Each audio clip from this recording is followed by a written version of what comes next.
collège d'Anglas, en fait, qui est un collège de l'agglomération d'Agen, dans le cadre d'un projet qui s'appelle Forest Art Project, qui est un projet qui combine en fait une entrée scientifique sur la thématique de l'adaptation en fait au changement climatique à travers le rôle de l'arbre et de la forêt, et des ateliers également de pratiques artistiques. Donc les ateliers scientifiques ont été construits en fait par les étudiants du master développement durable. C'est une année de travail pour eux, en concertation en fait avec les besoins qui ont été exprimés par les enseignants du collège d'Anglas.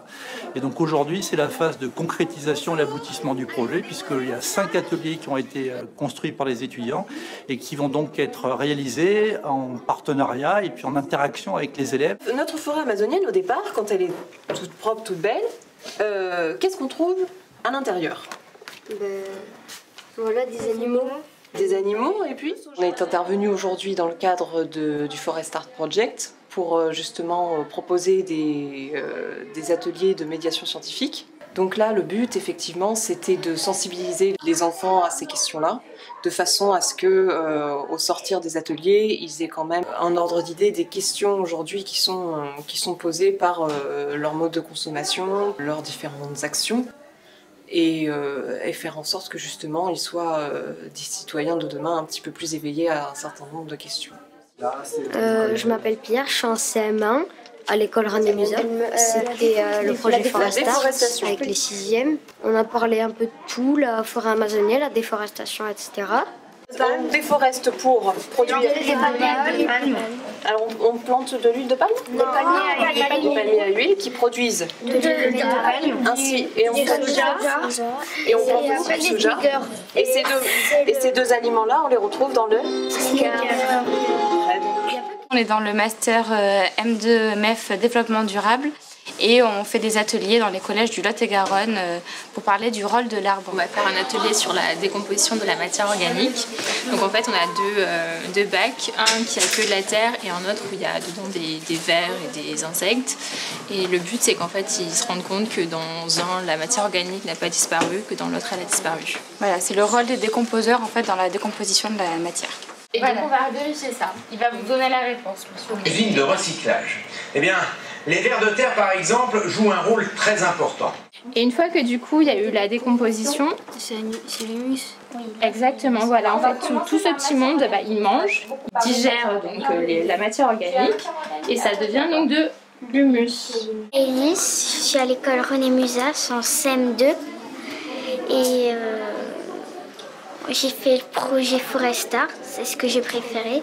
C'était un atelier où on apprenait comment les feuilles se renouvelaient et aussi comment en fait c'était un peu comme si on recyclait aussi sous la terre.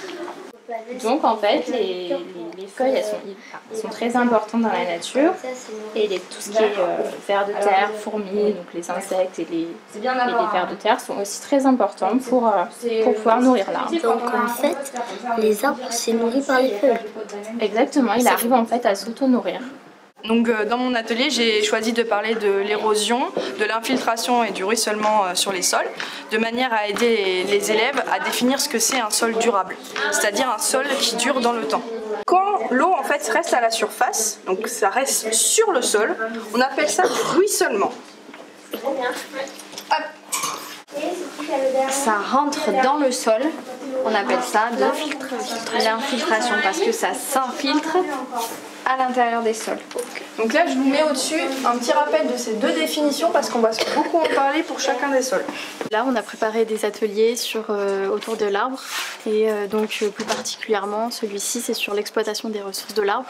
C'est quoi la ressource de l'arbre? Qu'est-ce qui produit l'arbre dont on se sert? De feuilles, Du bois. du bois. Du bois, exactement.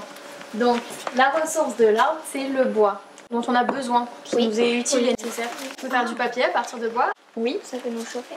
ça permet de nous chauffer. Donc effectivement, il est important d'avoir des forêts pour les matières premières, pour le bois qu'elle nous donne, mais aussi pour tous les autres services qu'elle nous rend. Alors, est-ce que vous connaissez ces logos? Qu'est-ce qu'ils veulent dire ces logos? Il y en a plein de logos que je vois.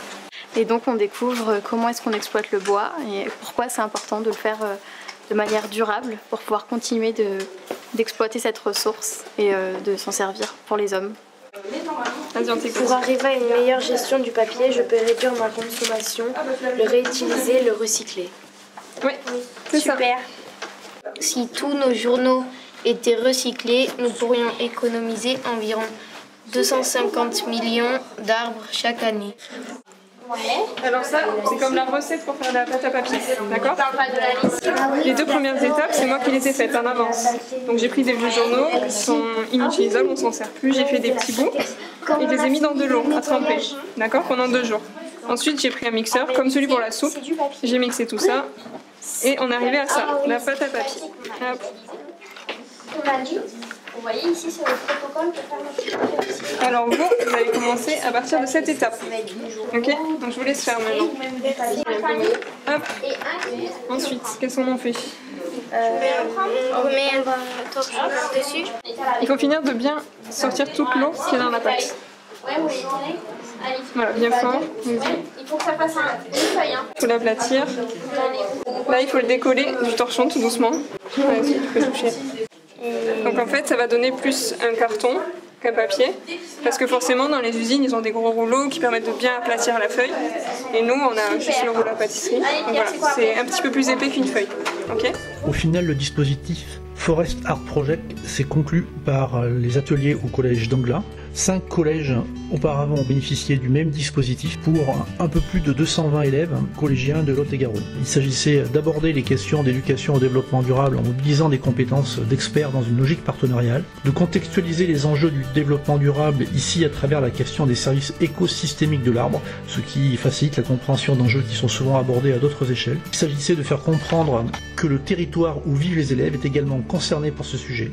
Enfin, il y avait bien entendu un objectif de formation pour les étudiants du Master 2 Développement durable qui consistait à les mettre en situation de gestion de projet réelle.